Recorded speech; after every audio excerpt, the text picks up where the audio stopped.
Episode 5, You Reap What You Owe. In this episode, Wednesday experiences her first family weekend as the proud parents of outcasts visit the school to see how their kids are doing. The time is right to unravel the mysteries surrounding the alleged murder of Gomez, the death of the normie who led to the collapse of the Nightshades, and Mayor Walker's early immoral behavior. Gomez Adams had been arrested at Nevermore 32 years prior on suspicion of murdering Garrett Gates, a relative of Joseph Crackstone. Whereas in the present time the Adamses visit Nevermore on Wednesday during Parents' Weekend. When Wednesday confronts her parents about the alleged murder, the family therapy session is interrupted. Sheriff Galpin learns that the coroner faked the autopsy report for Gates and then committed suicide. Galpin accuses Gomez of being guilty and arrests him. On the other hand, Wednesday finds it suspicious that the coroner's suicide happens just as she's getting closer to the truth about the monster and is convinced that someone is trying to distract her. Wednesday visits Gomez in prison and gets her father tells her that Garrett was in fact in love with Morticia, but when Morticia turned him down, Garrett turned into a stalker, and threatening to ruin her life. Even though Gomez and Morticia made an effort to contact the police, their complaints were ignored. As a result, Garrett broke into Nevermore one night during the Raven, witnessed Morticia kissing Gomez, and in a fit of wrath, attempted to kill the young man. Then, Gomez fought back against Garrett's assault, accidentally killing him in the process. Here Wednesday was doubtful on her father's story. Wednesday then goes after her mother, finding Morticia at the secret library of the Nightshades. By confronting Morticia about Gomez's lies, Wednesday finally gets the truth.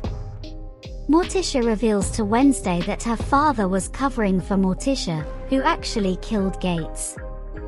Wednesday and Morticia dig up Gates's grave to find that he had been lethally poisoned before he could be killed, but are caught by police and arrested for the night. In jail, Wednesday also gets a vision revealing the mystery to her. Garrett's father hated outcasts and forced his son to spike the Raven punch with nightshade poison. Before Garrett commits mass murder in Nevermore, he fights with Gomez, stumbling against a wall and breaking the poison flask he had inside his coat. There was no crime because Garrett's death was actually the fault of the poison, not the sword wound. Later, when Mayor Walker confronts them, he confesses that Garrett planned to poison the entire school because of his father's hatred of outcasts. Mayor Walker agrees to hide Gates' motivation and releases Gomez. Speaking of other students' families, we meet Enid's pack and find out her mother is pressuring her to become a werewolf. Enid gathers the courage to confront her mother and says she will wolf out at her own pace.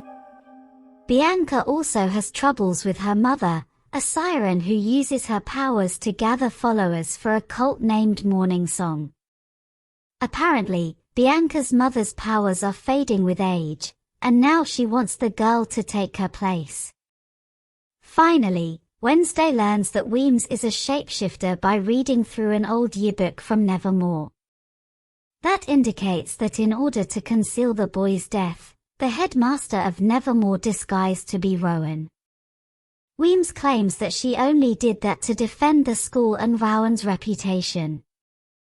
But as Wednesday brilliantly illustrates, Weems' plans slowed down the search for the monster, which finally resulted in an attack on Eugene.